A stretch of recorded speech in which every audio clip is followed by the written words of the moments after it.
The ship descended through the clouds above Geneva, like a silver needle piercing gray fabric. It was beautiful in the way a predator is beautiful. Sleek lines and polished metal that caught the morning sun. The people on the streets below stopped and stared. They had seen alien vessels before, but never one like this. Never one that moved with such obvious purpose. Ambassador Kethvorin stood at the viewing port and watched the human city grow larger beneath him. He found their architecture crude, their vehicles primitive. Their entire civilization was barely 300 years old by galactic standards. They had discovered faster-than-light travel only 30 years ago. They were children playing with fire, and they did not even know how badly they could burn. The Council had watched humanity for decades now. They had observed their rapid expansion across nearby star systems. They had noted their aggressive breeding rates and their hunger for resources. Most troubling of all, they had witnessed humanity's stubborn refusal to accept its place in the natural order of things. The natural order was simple. Elder species ruled. Younger species served. This was how it had been for 12,000 years. This was how it would always be. Kethvorin's ship landed on the grounds of the United Earth Parliament. He emerged into the cool morning air, his insectoid body towering over the human guards who waited nervously at the entrance. His compound eyes regarded them without emotion. His mandibles clicked softly as he processed the strange smells of this alien world. "Take me to your leaders," he said. His translator device rendered his words in flat mechanical English. "I bring a message from the Galactic Council." The Parliament chamber fell silent when Kethvorin entered. 300 representatives from every nation on Earth sat in their curved rows of seats, watching the alien ambassador approach the central podium. Some faces showed fear. Others showed anger. A few showed curiosity. Kethvorin cared nothing for their emotions. He had delivered the same message to 17 other species over his long career. The words never changed. The outcome never varied. "People of Earth," he began, "the Galactic Council has observed your civilization with great interest. You have accomplished much in a short time. Your scientists are clever. Your soldiers are brave. Your ambition is remarkable." He paused, letting his words settle over the assembly. "But ambition without wisdom is dangerous. Expansion without permission is theft. The Council has therefore determined that humanity must accept its proper role within the galactic community." Kethvorin raised one of his 4 arms for silence. "The terms are simple. You will surrender all military vessels to Council inspection. You will accept population controls to limit your breeding rates. You will provide labor tithes to elder species who require your services. In exchange, you will receive protection from external threats and limited rights to trade within approved sectors." The chamber erupted. Representatives shouted questions and accusations. Security officers moved toward the edges of the room. Kethvorin stood perfectly still, waiting for the noise to subside. "You have 90 standard days to accept these terms," he continued. "After that period, the Council will assume that Earth has chosen resistance. The consequences of such a choice would be severe. The Council commands fleets numbering in the millions. We have crushed rebellions from species far more advanced than yours. Do not test our resolve." He turned and walked toward the exit. Behind him, the chaos continued. He did not look back. There was nothing more to say. In a small office 3 floors below the Parliament chamber, Admiral Yuki Tanaka watched the ambassador's speech on a secure monitor. She was 62 years old, with gray hair cut short and eyes that had seen too much. She had commanded Earth's public fleet for 15 years. She knew every ship, every captain, every weakness in their defenses. And she knew that the public fleet was not humanity's only option. Her secure terminal chimed. A message appeared, encrypted with codes that only 7 people on Earth could read. She entered her authorization and watched the text appear on her screen. Project Obsidian. Activation order. Confirmed. Report to Europa facility immediately. Timeline, 72 hours. Tanaka read the message twice. Then she deleted it, wiped the terminal's memory, and reached for her coat. She had known this day would come. From the moment humanity first encountered the Council and glimpsed the truth behind its benevolent facade, preparations had begun. The Council saw humanity as children. They would learn their mistake. 6 hours later, Tanaka stood on a transport shuttle heading for Jupiter's frozen moon. She watched Earth shrink behind her, a blue marble suspended in endless black. She thought about her daughter, safe in Tokyo with her family. She thought about the billions of people who had no idea what was coming. The shuttle descended toward Europa's ice fields. From above, the surface looked empty, barren, unremarkable. But beneath that frozen shell, buried under kilometers of ice and rock, something was waiting. The facility lights flickered on as Tanaka entered the main hangar. She stopped walking. She had seen the plans. She had approved the budgets hidden inside 1,000 classified programs. But seeing it in person was different. Ships filled the hangar, as far as she could see. Hundreds of them, sleek and angular, coated in materials so dark they seemed to absorb the light around them. They looked nothing like Earth's public fleet.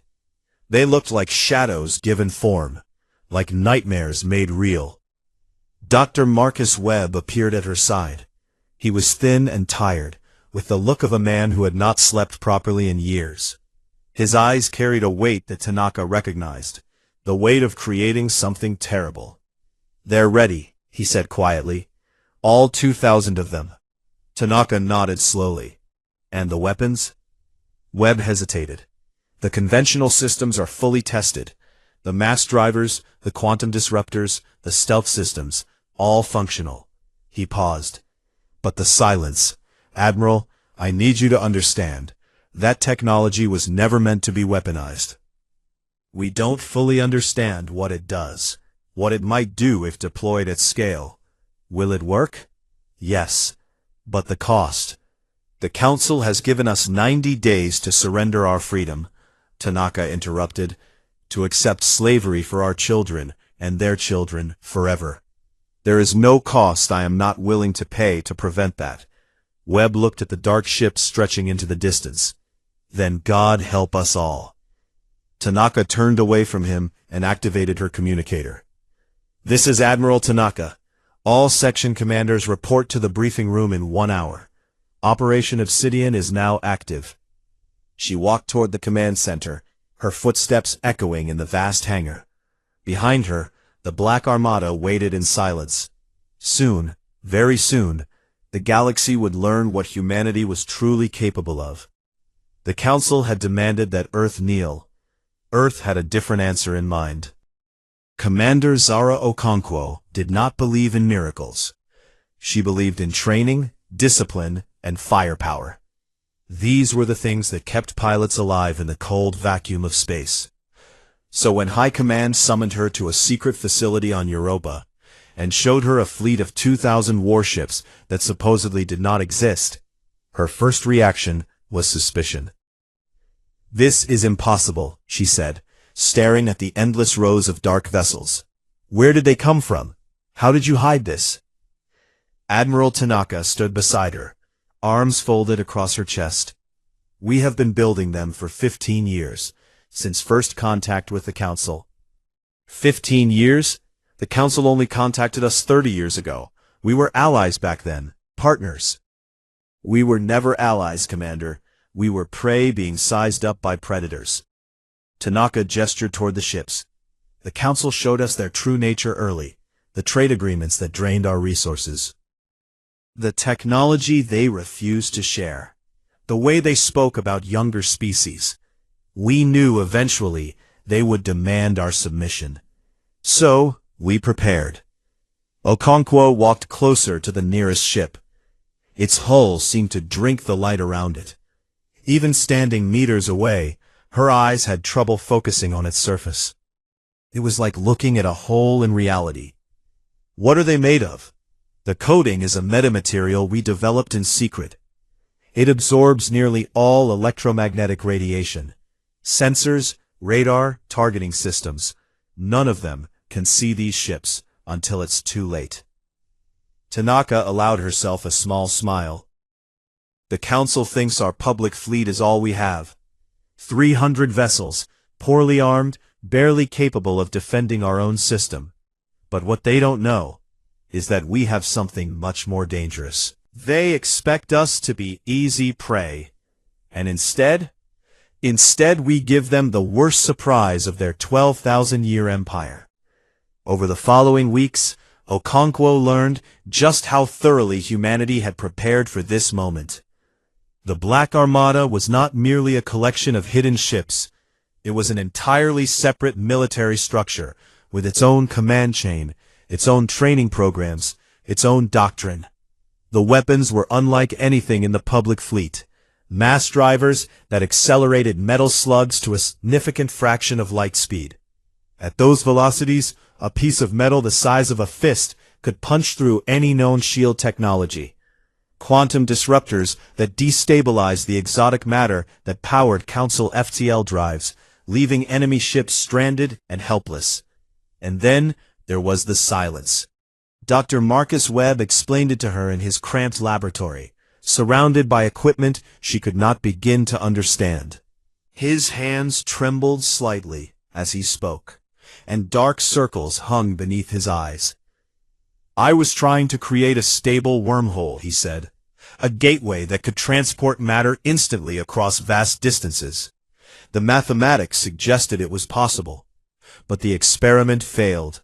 Instead of creating a gateway, we created a discontinuity. A discontinuity? A small region of space-time that becomes unstable, disconnected from normal reality. Webb's voice dropped. Anything inside that region simply ceases to exist. Not destroyed, not transported, just gone. Erased from the universe as if it never was. Okonkwo felt cold, despite the facility's climate control. And you turned this into a weapon? I never wanted that. Webb looked away. But the Council, you have to understand, Commander. They don't just conquer species. They erase them. Cultures, histories, entire genetic lines wiped out because they refused to bend. When High Command asked me to weaponize my failure, I agreed. Because the alternative was allowing humanity to become another forgotten footnote in galactic history. The days counted down toward the Council's deadline. Throughout the solar system, hidden shipyards on moons and asteroids came alive with activity. Crews who had trained in secret for years reported to their vessels. Supply lines that existed only in encrypted files began moving fuel, ammunition, and provisions. Okonkwo was assigned to command the Vanguard Squadron, 12 of the fastest ships in the Armada, designed to punch through enemy formations and strike at command vessels. Her pilots were young, eager, and terrified in equal measure. She drilled them relentlessly, pushing them beyond their limits, knowing that their lives would depend on split-second decisions in the battles to come. On the 85th day, Admiral Tanaka summoned all senior officers to the main briefing room. A holographic display showed the positions of Council forces throughout the region. Red dots clustered near the edge of human space, where the punitive fleet was assembling. 800 vessels, Tanaka said calmly. That is what the Council has sent to crush us. The largest fleet ever deployed against a younger species. Someone in the back of the room laughed nervously. 800 against 2,000 seemed like favorable odds. But Okonkwo had studied Council technology. Their shields were stronger. Their weapons had longer range. Their crews had centuries of combat experience. Tanaka seemed to read her thoughts. On paper, we should lose. Our ships are untested. Our crews have never faced real combat. The Council has conquered hundreds of species before us. She paused. But they have never faced us. They have never faced a species that saw them coming and spent 15 years preparing the perfect response. She touched a control, and the display changed. Blue dots appeared throughout the solar system, the Black Armada taking position. We will not fight on their terms. We will not engage in their ritualized combat with their rules and their protocols. We will hit them from every direction at once. We will use weapons they have never seen. We will move faster than they can react. And when they try to retreat, we will hunt them down and destroy them. Her voice hardened. The Council expects us to be afraid. They expect us to hesitate. They expect us to make the same mistakes that every other species has made when faced with their overwhelming force. She looked around the room, meeting each officer's eyes in turn. Tomorrow, we show them exactly how wrong they are. On the 89th day, the Black Armada emerged from hiding places throughout the solar system. 2,000 ships materialized from the dark between worlds, their dark hulls making them almost invisible against the backdrop of space. They formed up in perfect formation, a sphere of death surrounding humanity's home. Okonkwo sat in the command chair of her flagship, the Shadow's Edge. Around her, her crew worked in tense silence, running final checks on weapons and systems. Through the viewport, she could see other ships of her squadron taking position nearby. Her communications officer spoke. Admiral Tanaka is broadcasting to the Council. The message played across every frequency, in every language, transmitted across the entire solar system and beyond.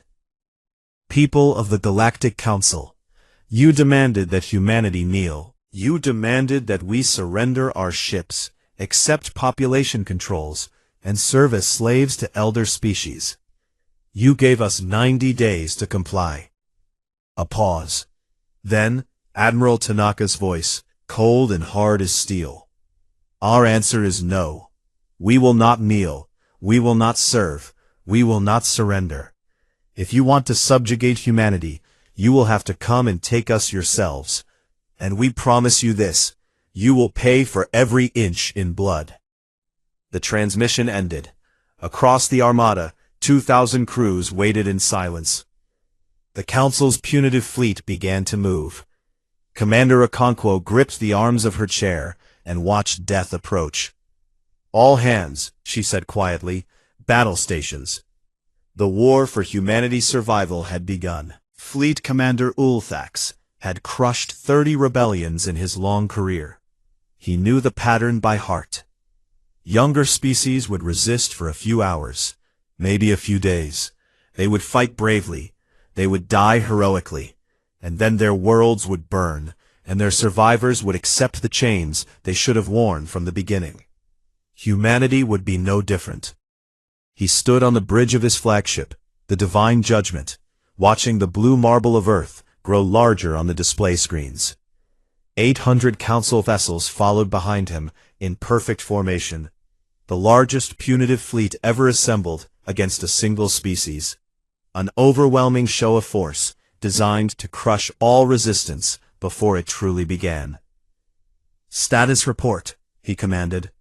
His tactical officer responded immediately. All ships in position, Commander. Human fleet detected at the edge of their system. Approximately 2,000 vessels. Ulthax's mandibles clicked with amusement. 2,000? Their public fleet number's only 300. Where did they find additional ships? Unknown, Commander. However, analysis suggests they are converted cargo vessels and mining ships. Lightly armed, minimal shielding. Desperate measures from a desperate species. Ulthax settled into his command throne. Signal all ships. Begin attack formation. This will be over within the hour. On the Shadow's Edge, Commander Okonkwo watched the Council fleet approach. Her tactical display showed the enemy vessels as red dots, moving in the standard formation that Council species had used for millennia. Predictable, orderly, completely unaware of what was coming. "All squadrons report ready," her communications officer announced. Okonkwo nodded. "Maintain position. Wait for the Admiral's signal." The two fleets drew closer. Council weapons had longer range. They would open fire first if the Black Armada did not move. Every instinct in Okonkwo's body screamed at her to act, to do something, anything. But she trusted Tanaka's plan. The Admiral had not brought them this far only to fail at the crucial moment. At exactly the calculated instant, Admiral Tanaka's voice cut through the fleet-wide channel. "Execute." The Black Armada did not move like any fleet the Council had ever seen. There was no slow advance, no careful maneuvering, no ritual positioning before engagement. Instead, 2,000 ships scattered in every direction simultaneously, moving with impossible coordination. On the divine judgment, alarms suddenly screamed to life. Ulfax lurched forward in his throne. "What is happening?" "Commander, we're losing sensor contact with multiple enemy vessels." The tactical officer's voice trembled. "They're vanishing from our screens." "Impossible. Ships cannot simply disappear." "But they could." The Black Armada's metamaterial coating absorbed the sensor beams that Council ships used for targeting. To Council instruments, the human fleet had simply ceased to exist. They could not see the ships approaching from every angle, moving through the gaps in their formation, positioning themselves for the kill. The first Council ship died without knowing what hit it. A mass driver slug, accelerated to 20% of light speed, punched through its shields like they were made of paper. The ship's reactor detonated a fraction of a second later, transforming the vessel into an expanding cloud of plasma and debris. Then another ship died, and another, and another. A Okonkwo squadron emerged from stealth directly behind the Council command ships. Her targeting systems locked onto the Divine Judgment's engine section. "Fire everything," she ordered. Mass driver valves slammed into the Council flagship. Its shields flickered and failed. Secondary explosions rippled along its hull as critical systems overloaded. Okonkwo watched the mighty ship begin to break apart, flames consuming it from within. On the bridge of the dying Divine Judgment, Ulfax stared at his displays in disbelief. 60 of his ships were already destroyed. More were dying every second, and he still could not see what was killing them. "Deploy quantum disruptor countermeasures," he commanded. "All ships, execute emergency jump to hyperspace." His navigation officer looked back at him with terror in her compound eyes. "Commander, the engines won't respond. Something is interfering with our FTL drives." The quantum disruptors were doing their work. Human engineers had studied captured Council technology for 15 years, learning its weaknesses, designing weapons specifically to exploit them. Now those weapons tore apart the exotic matter that powered Council faster-than-light travel, stranding the punitive fleet in normal space with no escape. And then the silence was deployed. Okonkwo saw it happen from a distance. A human dreadnought activated its silence generator, projecting a field toward a cluster of Council ships. The field expanded outward, touching the nearest vessel. The ship did not explode. It did not burn. It simply vanished. One moment it existed, a massive warship crewed by thousands of beings. The next moment, there was nothing. No debris, no radiation, no trace that the ship had ever been real. More silence generators activated across the battlefield. Council ships disappeared by the dozens, erased from existence. The surviving Council vessels broke formation, abandoning all military discipline in their desperate attempt to flee. But there was nowhere to go. The quantum disruptors had crippled their FTL drives. The metamaterial coatings made their pursuers invisible. 47 minutes after the battle began, it was over. Admiral Tanaka stood on the bridge of the Prometheus Unbound and surveyed the wreckage. Where 800 council ships had been, now there was only debris and silence. A few dozen survivors were attempting to limp toward the nearest relay station, but her ships would catch them long before they arrived. Casualties? She asked quietly. 37 ships damaged, her tactical officer reported. 8 destroyed. Total crew losses? Approximately 2,000. 2,000 human lives. It was the largest single loss in humanity's history of space warfare.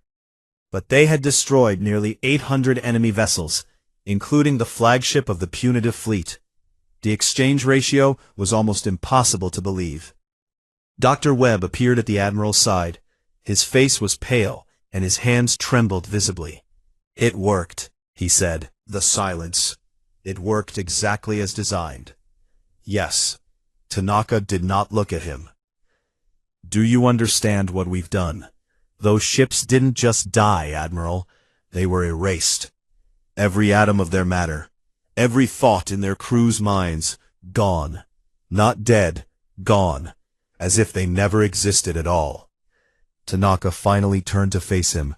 Her expression was unreadable. "I understand perfectly, Doctor. The Council came here to destroy us, to enslave our people, and burn our world. They have done this to hundreds of species before us. Today, for the first time in 12,000 years, they learned what it feels like to face a species that refuses to die quietly." She looked back at the debris field, at the remnants of the fleet that had intended to crush humanity's freedom forever. Today, they learned to fear us. On a damaged Council vessel limping toward the relay station, a young officer managed to access the emergency communications array. His claws trembled as he composed the message that would change galactic history. "Urgent transmission to Council Command. Punitive fleet destroyed. 800 vessels lost. Human weapons unknown to our databases. Recommend immediate reassessment of threat level." He paused, then added a final sentence. "We have made a terrible mistake." The message flashed across the relay network, traveling faster than light toward the heart of Council space. In receiving stations across the galaxy, communications officers stared at their screens in disbelief. The impossible had happened. A younger species had won, and humanity was just getting started. The news traveled faster than anyone expected. Within hours of the punitive fleet's destruction, every species in the galaxy knew what had happened at Earth. Communications networks buzzed with disbelief, fear, and something that had not been felt in 12,000 years: hope. In the Council's capital station, emergency sessions continued without pause. Representatives screamed at each other across the great chamber, their voices mixing into chaos. How could this have happened? Who was responsible? What did it mean for the future of galactic order? Ambassador Cathoran sat in silence, watching his colleagues tear each other apart. He had delivered the ultimatum to Earth. He had assured the Council that humanity would submit like every other species before them. Now, his career was ruined, his reputation destroyed. But the worst part was that he finally understood how badly they had all misjudged the situation. "We treated them like children," he said quietly to no one in particular. "We saw their young civilization and assumed they would behave like all the others. We never considered that they might have spent 15 years preparing for exactly this moment." The representative beside him, a scaled creature from the mining colonies, clicked his teeth nervously. "What do we do now?" "I do not know," Cathoran admitted, "but I fear that whatever we choose, the galaxy will never be the same." While the Council argued, the Black Armada did not rest. Admiral Tanaka understood that destroying the punitive fleet was only the first step. The Council commanded millions of ships across thousands of star systems. If humanity simply waited for the next attack, they would eventually be overwhelmed by sheer numbers. So instead of waiting, she attacked. Operation Cascade was a campaign of surgical precision. Human ships appeared without warning at Council relay stations, destroying the communication networks that held the Empire together. Supply convoys vanished, their cargo and crews lost to the darkness between stars. Shipyards that had operated for centuries burned in atomic fire. Commander Okonkwo led the assault on the hegemony's largest fuel depot, a massive station orbiting a gas giant in a system that Council maps listed as impregnable. Her squadron approached from an unexpected angle, using the planet's radiation belt to mask their approach. "How are we supposed to destroy something that large?" her executive officer asked, staring at the station on their tactical display. The structure was enormous, bristling with defensive weapons and protected by a fleet of guardian ships. "We don't need to destroy it," Okonkwo replied. "We just need to make it useless." Her ships deployed specialized missiles designed by Dr. Webb's team. They did not carry explosive warheads. Instead, they carried quantum disruptors tuned to destabilize the exotic matter used in fuel cells. When they struck the station's storage tanks, the fuel simply ceased to function. Without fuel, the Guardian fleet was stranded. Without fuel, the station was worthless. Without fuel, an entire sector of Council space suddenly found itself unable to move or fight. Okonkwo's squadron disappeared back into the void before the Council could respond. News of the attacks spread across the galaxy. Species that had lived under Council domination for centuries began to whisper among themselves. The Kethrani, aquatic engineers who built the best ships in known space, quietly contacted Earth's diplomats and offered their services. The Veln, mysterious wanderers who traveled the galaxy's edge, began sharing intelligence about Council fleet movements. Even some Council member species started to fracture. Representatives who had privately questioned the hegemony's methods for years now found the courage to speak openly. If humanity could defy the Council and survive, perhaps the old order was not as inevitable as everyone had assumed. On the Prometheus Unbound, Admiral Tanaka received these developments with cautious optimism. Allies were useful. Intelligence was valuable. But she knew that the Council would not accept defeat quietly.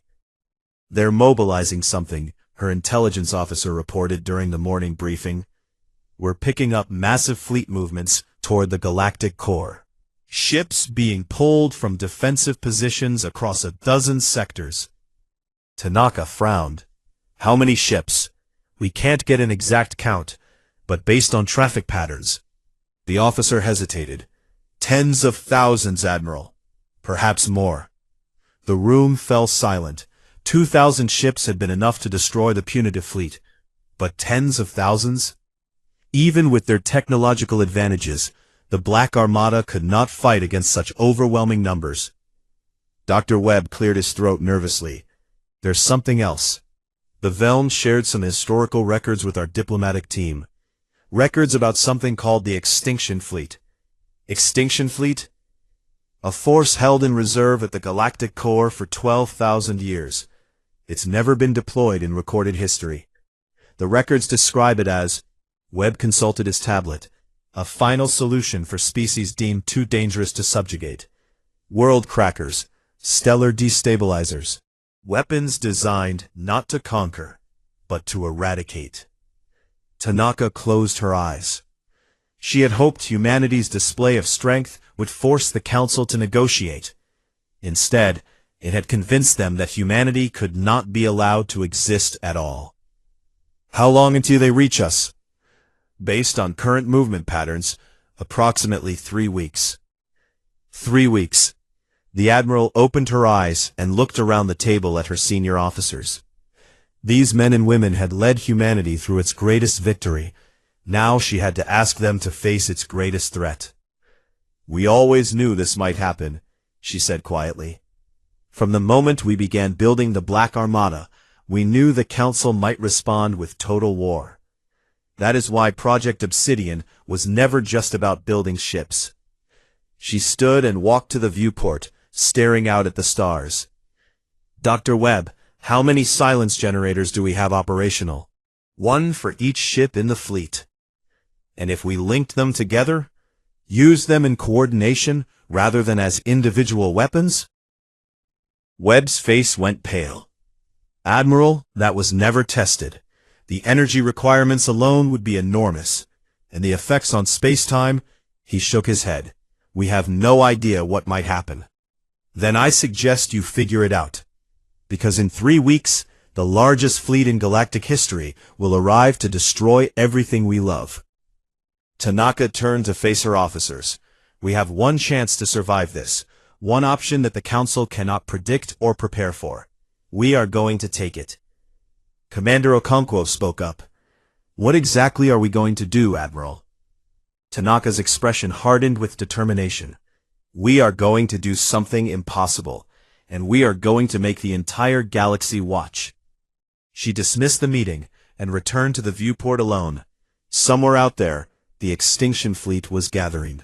40,000 ships or more, armed with weapons designed to murder entire worlds. The Council had decided that humanity must die. Humanity had other plans. The extinction fleet emerged from the galactic core like a tide of death sweeping through the void. 40,000 ships, each one a weapon of total destruction. World crackers that could shatter planets into rubble. Stellar destabilizers that could poison stars and render entire systems uninhabitable. And at the center of the formation, the Dreadnought Supreme, a vessel so large it had its own gravitational pull. High Admiral Zethkal commanded this terrible armada from his throne on the Dreadnought Supreme. He was ancient by Council standards, his scales faded to gray, his eyes clouded by centuries of existence. But his mind remained sharp, and his hatred for humanity burned brighter than ever. This species believes they can defy the natural order, he said to his assembled officers. They have won one battle against a fraction of our forces, and now imagine themselves our equals. We will show them the truth. We will sterilize their world. We will hunt down every human in the galaxy. We will erase their very existence from history. The fleet jumped into hyperspace, heading for the tiny blue world that had dared to resist. On Earth, people looked up at the sky and wondered if these were their final days. The news networks broadcast continuous coverage of the approaching threat. Religious leaders called for prayer. Governments distributed emergency supplies and organized evacuation drills that everyone knew were pointless. Admiral Tanaka ignored all of it. She had no time for despair. The Black Armada took position in a perfect sphere around the solar system. 2,000 ships, arranged in precise mathematical formation. Between them, invisible to all sensors, ran threads of quantum-entangled connection, linking their silence generators into a single unified network. Dr. Webb stood on the bridge of the Prometheus Unbound, watching his calculations scroll across holographic displays. His hands no longer trembled. There was nothing left to fear when you were already facing the end of everything. The network is stable, he reported. All ships are linked. Power levels are optimal. Will it work? Tanaka asked. Webb considered the question carefully. In theory, yes. The combined output of 2,000 silence generators should create a discontinuity large enough to affect the entire solar system. But what happens after that? He shook his head. I honestly do not know. Then we're about to find out. The extinction fleet dropped out of hyperspace at the edge of the solar system.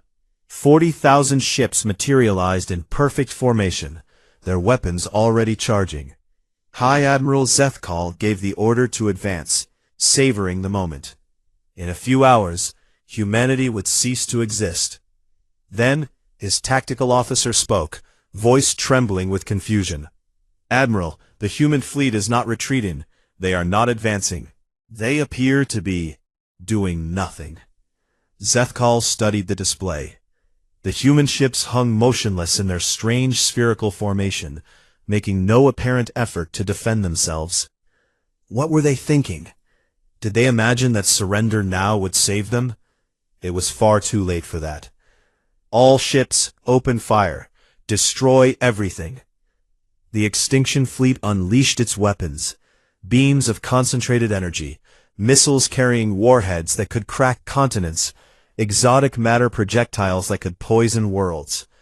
A storm of destruction swept toward the solar system. And then, everything changed. Across the Black Armada, 2,000 silence generators activated simultaneously. The quantum entangled network flared with energy beyond anything Webb had ever measured. The fabric of space-time itself began to twist and bend. Commander Okonkwo gripped her command chair as the shadow's edge shuddered around her. Through the viewport, she saw something impossible. The stars were moving, not slowly, but rapidly, streaking across the sky as if the entire universe was spinning around them. The solar system, Earth, Mars, Jupiter, the Sun itself, folded into a discontinuity. Reality bent, twisted, and then snapped back into a new configuration. Silence. Then Okonkwo's navigator spoke in a voice barely above a whisper. "Commander, I don't recognize any of these stars." On the Dreadnought Supreme, High Admiral Sethkal stared at empty space where a solar system had been moments before. His weapons' fire had struck nothing. The humans had simply vanished, taking their entire planetary system with them.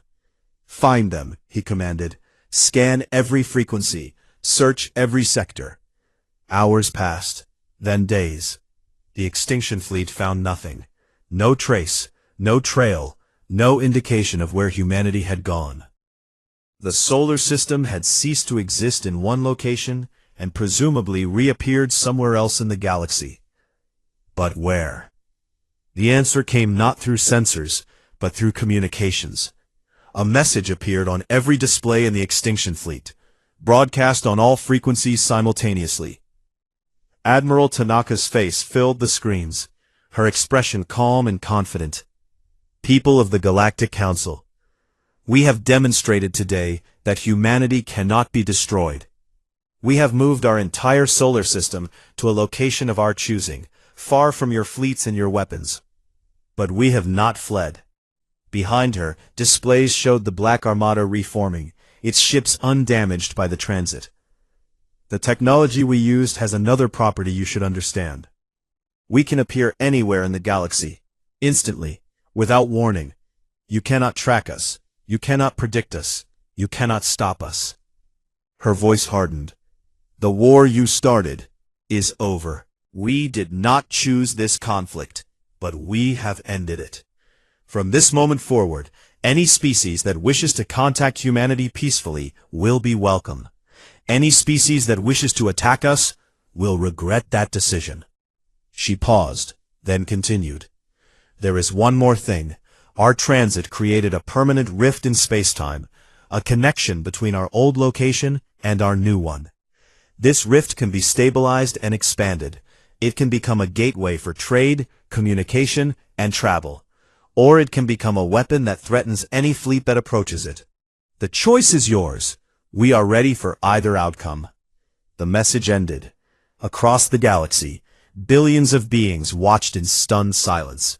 The extinction fleet returned to the galactic core in defeat, its mighty ships having accomplished nothing.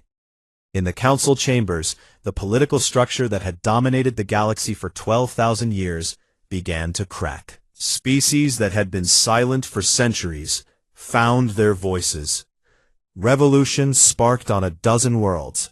The word spread through encrypted channels and whispered conversations, a word that had not been spoken openly in millennia. Freedom. Ambassador Kethvorin sat in his quarters, awaiting trial for his role in starting the war that had humiliated the council. His communicator chimed with an incoming message. He activated it without hope or curiosity. Admiral Tanaka's face appeared on the screen. "Ambassador, we have never properly met. I am sending you coordinates for a location where the Council can send envoys if they wish to negotiate new terms for coexistence in this galaxy." She paused. "Terms that humanity will dictate." The message ended. Kethvorin stared at the coordinates for a long time. Then, slowly, he began to laugh. not with joy or bitterness, but with something approaching respect. Humanity had done what no species had ever done before. They had faced the full might of the Council and emerged victorious. The galaxy would never be the same. In the Black Armada's new home, Commander Okonkwo stood at the viewport of the Shadow's Edge and watched unfamiliar stars wheel slowly past. Behind her, her crew celebrated their survival. Ahead of her lay a future that no one could predict. Admiral Tanaka's voice came through the shipwide channel, addressing every human in the fleet. Today we proved that humanity will never kneel. We faced impossible odds and found a way through. Now we begin a new chapter in our history, one that we will write ourselves. Okonkwo smiled. She thought about all the species who had suffered under Council rule for 12,000 years. She thought about the messages of hope already spreading through the galaxy. She thought about the future her children would inherit. The Council had demanded that Earth kneel. Instead, humanity had risen, and the stars themselves would remember this day forever.